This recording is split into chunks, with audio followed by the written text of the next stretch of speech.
pourrait aussi l'utiliser pour apprendre nos langues maternelles ici. Moi, je suis Bamileke, j'aimerais bien que mon robot puisse m'apprendre ma langue maternelle que je ne maîtrise pas aussi.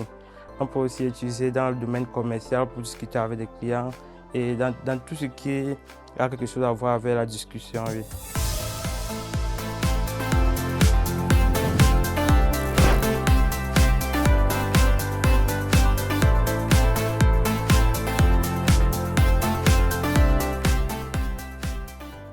Bonjour, moi c'est Doug Mochiazi Wilson. Je suis camerounais très passionné par la robotique.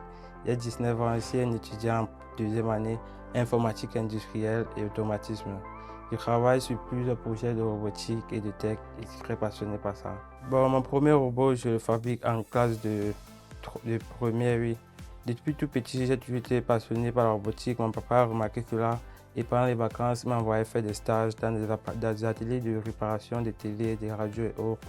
Et par la suite, lorsque j'ai accédé à Internet, à YouTube particulièrement, j'ai regardé les tutoriels et j'essayais avec le matériel que j'ai à ma disposition.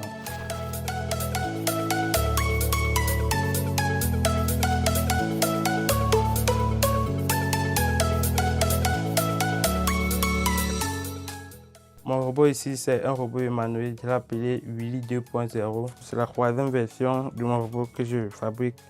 Bon, c'est plus comme un interlocuteur. On peut l'utiliser pour apprendre des langues, un peu comme moi j'apprends le chinois et j'ai toujours du mal à discuter avec le chinois par une intelligence artificielle ou bien par le téléphone. Je me suis dit, si j'avais quelqu'un devant moi, par exemple un chinois avec qui je pourrais discuter, ça pourrait rendre la chose un peu plus interactive, un peu plus rapide. C'est là aussi que c'est grâce à cette idée-là que j'ai eu pour développer ce projet-ci. Il parle quoi en ce moment? Là, présentement, il peut parler français, anglais et le Game Boy, ma langue maternelle. Mais pour le moment, ce n'est pas encore un robot intelligent. Là, j'ai juste développé la structure et j'ai mis des enregistrements à l'intérieur. Par la suite, je vais intégrer une intelligence artificielle pour que les mouvements soient un peu plus fluides, un peu plus naturels. Est-ce qu'on peut tester pour voir à quoi... Et le robot, je contrôle avec cette télécommande. Lorsque je l'allume, il se met d'abord en mouvement, un peu comme s'il respirait. Là, je vais lui demander de parler en anglais. Il va se présenter. Hello, my name is Willy. Imagine a robot that speaks Bamileke, Ewondo, Douala, or any other African language. Et il peut aussi parler le français. Je une petite démonstration. Imaginez un robot qui parle Bamileke, Ewondo, Douala ou n'importe quelle langue originaire d'Afrique et qui apprend aux enfants, à travers des jeux éducatifs, à dire des mots dans leur langue maternelle d'une manière amusante. Bon, pour le concevoir, j'ai utilisé des matériaux de récupération. Ici, j'ai utilisé du tuyau que j'ai aplati. Ici, ce sont des servomoteurs. Ici, c'est du silicone qu'on trouve à Quincaillerie. Ici, c'est les boules des déodorants. Oui. Donc, j'ai pu utiliser le matériel de récupération, raison pour laquelle ce n'est pas assez présentable. Ce qui lui permet de se mouvoir, c'est principalement ces moteurs-ci qu'on appelle des servomoteurs.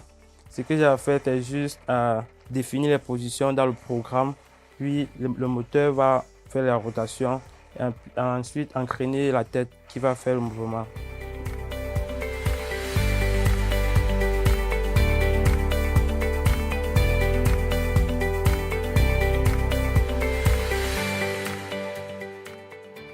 En dehors de Willy, j'ai développé cette canne intelligente qui peut être utilisée par des aveugles. Comment ça fonctionne? Lorsque je l'allume, une fois que je me rapproche d'un objet, la canne émet un signal sonore pour avertir l'aveugle qu'il y a un obstacle devant lui. Une fois qu'il n'y a plus d'obstacle, il n'y a plus de bip. Lorsque je me rapproche, il y a un bip. Voilà. Comme autre projet, il y a ce suiveur solaire. Comment ça fonctionne? Durant la journée, lorsque le soleil se déplace, la plaque solaire suit l'orientation du soleil dans le ciel.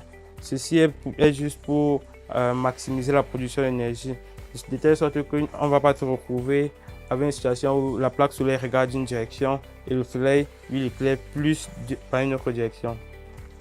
Et ici, nous avons une maquette d'une ampoule qu'on peut utiliser par battement de main. Ceci peut être utilisé par les handicapés qui ont du mal à se déplacer chaque fois vers l'interrupteur et allumer la lumière. Ils pourront juste rester par exemple sur leur chaise d'handicap et après dans les mains, la lumière s'allume.